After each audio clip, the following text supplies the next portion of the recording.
بسم اللہ الرحمن الرحیم۔ السلام علیکم۔ تاریخ کا سچ اور میں ہوں عطاء الرحمان طاہر۔ 12 جنوری 1939 کو سندھ اسمبلی میں وزیر اعظم اللہ بخش سومرو کے خلاف جی ایم سید کی پیش کردہ تحریک عدم اعتماد بری طرح ناکام ہو گئی۔ تحریک کے حق میں صرف 7 ووٹ آئے۔ سندھ اسمبلی 60 ارکان پر مشتمل تھی، جس میں مسلمان نمائندوں کی تعداد 34 تھی۔ سادہ اکثریت حاصل کرنے یا کسی بھی بل یا قانون کی منظوری کے لیے 31 ارکان کی ضرورت تھی۔ اگر کسی مسئلہ پر یا کسی قانون سازی پر یہ 34 مسلمان ارکان باہمی اتحاد کا مظاہرہ کرتے تو یہ کوئی بھی مسئلہ کسی بھی وقت حل کرنے کی پوزیشن میں تھے اور انہیں کسی بھی طرح کی قانون سازی کے لیے کسی بھی دوسرے رکن کی ہرگز ضرورت نہ تھی۔ لیکن افسوس کہ سندھ کے وڈیرے، پیر، سید اور ایلیٹ کلاس کے سیاستدان اپنے اپنے مفادات اور اقتدار کے چکر میں تقسیم کا شکار تھے۔ کانگریس، دوسری ہندو جماعتیں اور آزاد ہندو ارکان اپنی مرضی کے مطابق مسلمان سیاستدانوں کو استعمال کرتے، جب چاہتے کسی ایک مسلمان دھڑے کے ساتھ اتحاد کر کے دوسرے دھڑے کی حکومت کو گھر بھیج دیتے۔ سندھ کے مسلم اراکین سیاسی جماعتوں کی بجائے 6 سیاسی دھڑوں میں بٹے ہوئے تھے، جن میں سید گروپ، تالپور گروپ، سر غلام حسین گروپ، سر عبداللہ ہارون گروپ، کھوڑو گروپ اور سومرو گروپ شامل تھے۔ وزیر اعظم اللہ بخش سومرو کے خلاف تحریک عدم اعتماد لانے میں سید گروپ اور کھوڑو گروپ ہراول دستے کا کردار ادا کر رہے تھے، جن کی قیادت جی ایم سید کے پاس تھی۔ تحریک عدم اعتماد میں کانگریس سمیت تمام مسلمان دھڑوں نے جی ایم سید کو اپنی حمایت کا یقین دلایا تھا، لیکن ووٹوں کی گنتی کے وقت سید کے ساتھ صرف 6 ارکان کھڑے تھے۔ ان 6 ارکان میں نواب شاہ سے سید خیر شاہ اور سید نور شاہ، جبکہ لاڑکانہ سے محمد ایوب کھوڑو، غلام محمد اسران اور شیخ عبد المجید سندھی شامل تھے۔ غلام علی علانہ کی اہلیہ نے بھی جی ایم سید کا ساتھ دیا تھا، جو خواتین کی مخصوص نشست پر اسمبلی پہنچی تھیں۔ سر غلام حسین ہدایت اللہ اور میر بندے علی تالپور مسلم لیگ پارلیمانی پارٹی کے لیڈر اور ڈپٹی لیڈر بنائے جانے کے باوجود تحریک عدم اعتماد کی ووٹنگ کے عمل میں لا تعلق رہے۔ اس سارے سیاسی ڈرامے میں تالپور گروپ مضبوط پارلیمانی گروپ بن کر سامنے آیا، جو 6 ارکان پر مشتمل تھا۔ اس میں میر بندے علی تالپور، میر غلام علی تالپور، میر حسین بخش تالپور، میر الداد خان تالپور اور حیدرآباد سے مخدوم غلام حیدر اور ڈاکٹر محمد اکبر شامل تھے۔ جی ایم سید ایک خوددار، باکردار اور باوقار شخصیت کے مالک تھے۔ لالچ، طمع، حرص، مفاد پرستی یا کرپشن جیسی برائیاں آپ کے قریب سے بھی نہیں گزرتی تھیں، لیکن آپ انا پرست ضرور تھے۔ آپ وفا کرنا اور دشمنی نبھانا جانتے تھے۔ تحریک عدم اعتماد میں شکست نے آپ کو ہلا کر رکھ دیا تھا۔ شکست کو برداشت کرنا اور اس کو خاموشی سے سہ لینا آپ کے مزاج کے خلاف تھا۔ مغل بادشاہ جلال الدین محمد اکبر کے لشکروں نے جب 1591 میں سندھ کو فتح کیا تھا تو اس کے ایک گورنر سید معصوم شاہ نے سکھر میں دریائے سندھ کے کنارے ایک مسجد اور ایک حجرہ پر مشتمل خوبصورت کمپلیکس تعمیر کروایا تھا، تاکہ مسلمان تاجروں کو نماز کے لیے مسجد اور آرام کے لیے حجرہ کی سہولت میسر آ سکے۔ اس مسجد کا نام مسجد منزلگاہ رکھا گیا تھا۔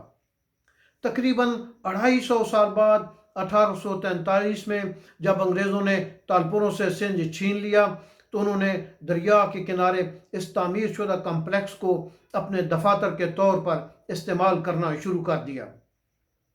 کچھ عرصہ بعد انگریز انتظامیہ نے کاروبار حکومت چلانے کے لیے اپنے باقاعدہ دفاتر قائم کر لیے تو اس نے اس کمپلیکس کو خیرباد کہہ دیا، لیکن اس کی تالہ بندی کر کے اس پر اپنا قبضہ برقرار رکھا۔ عدم استعمال اور باقاعدہ مرمت نہ ہونے کی وجہ سے مسجد اور حجرہ پر مشتمل اس کمپلیکس کی حالت خراب سے خراب تر ہوتی جا رہی تھی۔ اس مسجد کے بالکل سامنے 2 فرلانگ کے فاصلے پر دریا میں ایک بیلے پر مندر تھا، جسے نیپال سے ہجرت کر کے آنے والے سوامی براکھندی مہاراجا نے 1823 میں تعمیر کرایا تھا۔ اس مندر کا مسجد کے ساتھ کوئی تعلق نہ تھا، تعلق صرف اتنا تھا کہ یہ مسجد منزلگاہ کے قریب تھا۔ گورنمنٹ آف انڈیا ایکٹ 1919 کی منظوری کے بعد جب انگریز سرکار نے صوبائی قانون ساز کونسلوں کے انتخابات کروا کر حکومت چلانے کے معاملات میں مقامی نمائندوں کو شامل کیا تو لوگوں کو اپنے حقوق کی بات کرنے کا موقع بھی ملا اور حوصلہ بھی۔ 1925 میں سکھر کے مسلمانوں نے کمشنر سندھ کی عدالت میں مقدمہ دائر کر دیا کہ مسجد منزلگاہ مسلمانوں کی عبادت گاہ ہے، اس لیے اس کی اصل حالت بحال کر کے مسلمانوں کے سپرد کر دیا جائے، لیکن کمشنر نے سٹیٹس کو جاری رکھنے کا فیصلہ سنایا۔ البتہ یہ بھی ہدایت جاری کر دی کہ اس کی 4 دیواری بنا کر اور مناسب مرمت کر کے اس کی حالت کو بہتر بنایا جائے۔ مسلمان پھر بھی مختلف مذہبی تنظیموں کے پلیٹ فارم سے مسجد منزلگاہ کی بحالی کا مطالبہ کرتے رہے اور انگریز سرکار مختلف ہیلے بہانوں سے اس مطالبہ کو ٹالتی رہی۔ کمشنر سندھ کے فیصلہ کو 12 سال گزر چکے تھے کہ گورنمنٹ آف انڈیا ایکٹ 1935 کے تحت ہونے والے انتخابات کے نتیجے میں سر غلام حسین ہدایت اللہ 28 اپریل 1937 کو سندھ کے پہلے وزیر اعظم منتخب ہو گئے۔ سکھر کے مسلمانوں کو سندھ میں مسلمانوں کی حکومت بننے سے حوصلہ ملا اور انہوں نے سر غلام حسین ہدایت اللہ سے مسجد منزلگاہ کی بحالی کا مطالبہ کر دیا۔ مسجد منزلگاہ کے مطالبہ کو اہمیت اس وقت ملی جب 11 اکتوبر 1937 کو سکھر کے ایک بڑے جلسہ عام میں وزیر آباد پنجاب سے تعلق رکھنے والے مولانا ظفر علی خان نے اعلان کر دیا کہ مسجد منزلگاہ کی بحالی ہم مسلمانوں پر فرض ہے اور ہم یہ فرض پورا کر کے رہیں گے۔ مولانا ظفر علی خان اپنے دور کے بے مثل خطیب تھے۔ ان کے خطاب نے راکھ میں دبی چنگاری کو بھڑکا کے رکھ دیا اور سکھر کے مسلمانوں میں جذبات کا سمندر موج زن کر دیا۔ 23 مارچ 1938 کو سر غلام حسین ہدایت اللہ کی حکومت ختم ہو گئی اور خان بہادر اللہ بخش سومرو سندھ کے نئے وزیر اعظم منتخب ہو گئے۔ مسلم لیگ جسے 1937 کے انتخابات میں الیکشن لڑنے کے لیے کوئی امیدوار بھی میسر نہیں تھا، اب سندھ میں اپنے قدم جمانے اور وہاں اپنی حکومت قائم کرنے کی تگ و دو میں مصروف تھی۔ اللہ بخش سومرو کو حکومت سنبھالے صرف 2 ہفتے گزرے تھے کہ 6 اپریل 1938 کو سندھ پروونشل مسلم لیگ کے اجلاس میں مسجد منزلگاہ کی بحالی کی قرارداد منظور کر لی گئی۔ اجلاس میں سر عبداللہ ہارون اور ایوب کھوڑو کو یہ ذمہ داری بھی سونپی گئی کہ دونوں رہنما وزیر اعظم اللہ بخش سومرو سے ملاقات کر کے مسئلہ کے حل پر بات کریں گے۔ دونوں رہنماؤں کی وزیر اعظم سومرو سے ملاقات ہوئی تو وزیر اعظم نے انہیں مسئلہ حل کرنے کی یقین دہانی کروا دی۔ 12 جنوری 1939 کو وزیر اعظم کے خلاف تحریک عدم اعتماد میں ناکامی پر مسلم لیگ کے تیور بالکل بدل چکے تھے اور مسلم لیگ کی قیادت وزیر اعظم سومرو کو ٹف ٹائم دینے کا فیصلہ کر چکی تھی۔ ادھر مسجد منزلگاہ کی بحالی کے مطالبہ کو عوامی پذیرائی مل رہی تھی اور دن بدن اس مسئلہ کی شدت میں اضافہ ہو رہا تھا۔ جولائی 1939 میں کراچی میں شیخ عبد المجید سندھی کی زیر صدارت مسلم لیگ ورکنگ کمیٹی کا اجلاس ہو رہا تھا کہ قیادت نے صوبے بھر میں مسجد بحالی تحریک چلانے کا اعلان کر دیا۔ تحریک کے اخراجات کے لیے 50,000 روپے فنڈ جمع کرنے اور 10,000 رضاکار تیار کرنے کا ہدف بھی مقرر کر دیا گیا۔ مسلم لیگ اس تحریک کو اب پوری طاقت سے چلانے کا فیصلہ کر چکی تھی۔ 23 جولائی 1939 کو کراچی میں ایوب کھوڑو کی زیر صدارت مسجد بحالی کمیٹی کا اجلاس ہوا تو کمیٹی نے 18 اگست کو سندھ بھر میں یوم مسجد منزلگاہ منانے کا اعلان کر دیا۔ 18 اگست کو سندھ کے طول و عرض میں یوم مسجد منزلگاہ پورو جوش و خروش سے منایا گیا۔ تمام شہروں اور قصبوں میں جلوس نکالے گئے، احتجاجی مظاہرے کیے گئے۔ ان مظاہروں میں مسلم لیگ کی قیادت نے حکومت کو دھمکی دے دی کہ ان کے مطالبات نہ مانے گئے تو سول نافرمانی کی تحریک بھی شروع کر دی جائے گی۔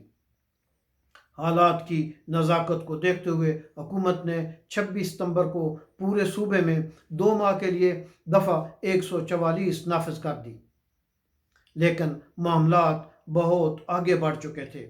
مسلم لیگی قائدین کا ہاتھ مسلمانوں کی نبض پر تھا۔ 27 ستمبر کو وزیر اعظم اللہ بخش سومرو نے سکھر کا دورہ کیا، مسجد بحالی کمیٹی کے قائدین سے ملاقاتیں کی، مسئلہ کے حل کے لیے وقت مانگا، لیکن قائدین کا موقف تھا کہ ابھی یا کبھی نہیں۔ حالات حکومت کے کنٹرول سے باہر ہو رہے تھے۔ سندھ پروونشل مسلم لیگ کی کال پر 1 اکتوبر کو تحریک کا آغاز کر دیا گیا۔ پہلے دن 313 مسلمانوں نے گرفتاری دی۔ یہ تعداد جنگ بدر کی مشابہت میں رکھی گئی تھی۔ تحریک کے دوسرے دن 2 اکتوبر کو ہزاروں افراد پر مشتمل جلوس اللہ اکبر کے نعرے لگاتے مسجد منزلگاہ کی طرف بڑھنے لگا۔ پولیس کے پاس اس کو روکنے کی سکت نہیں تھی اور جلوس مسجد منزلگاہ میں داخل ہو گیا اور مسجد کا کنٹرول مسجد بحالی کمیٹی نے سنبھال لیا۔ اس دن 551 رضاکاروں نے گرفتاری دی۔ تیسرے دن 3 اکتوبر کو مزید 300 افراد گرفتاری کے لیے پیش ہو گئے۔ سکھر کی سڑکوں پر شہید یا غازی کے نعرے بلند ہو رہے تھے اور تحریک نے پورے سندھ کو اپنی لپیٹ میں لے لیا تھا۔ مسلم لیگ نے ہندوؤں کے ساتھ تجارتی اور سماجی بائیکاٹ کا اعلان بھی کر دیا اور یہ دھمکی بھی دے دی کہ مسئلہ کو فوری طور پر حل نہ کیا گیا تو مسلمان وزراء کے گھروں کو نشانہ بنایا جائے گا۔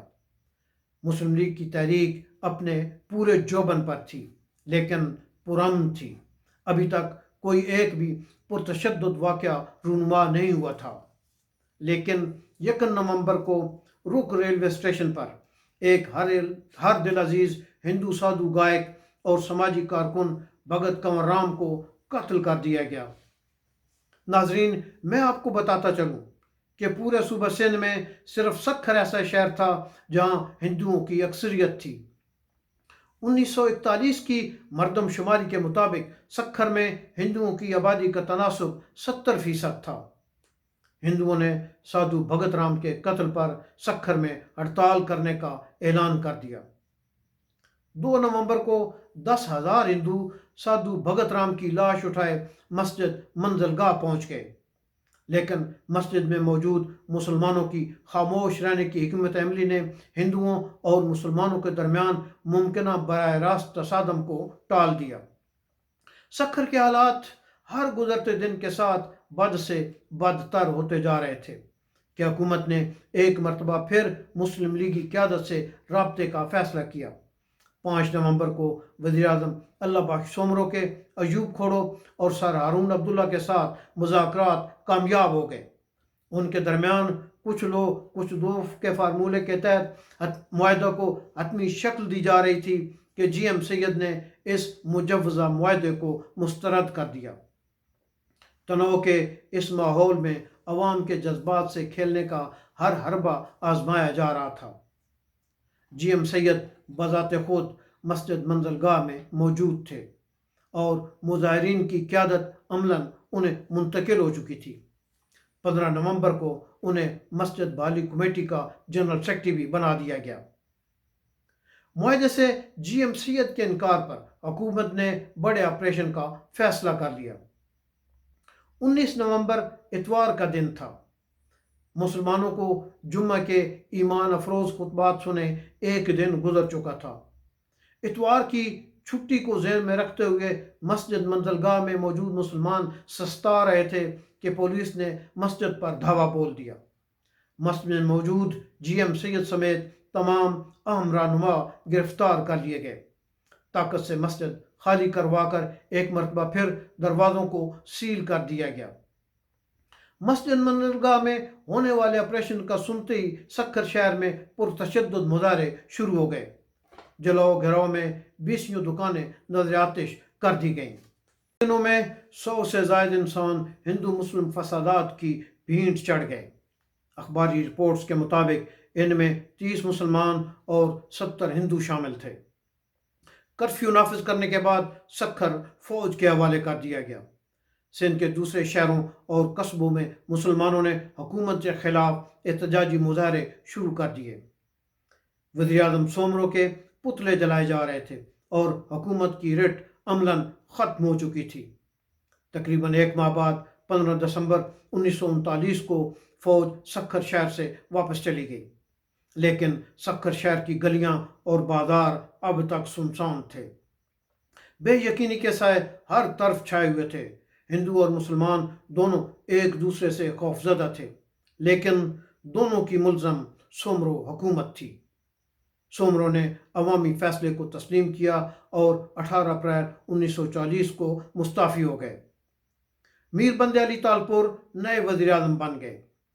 جی ایم سید، ایوب کھوڑو اور عبد المجید سندھی کو وزارتیں مل گئیں۔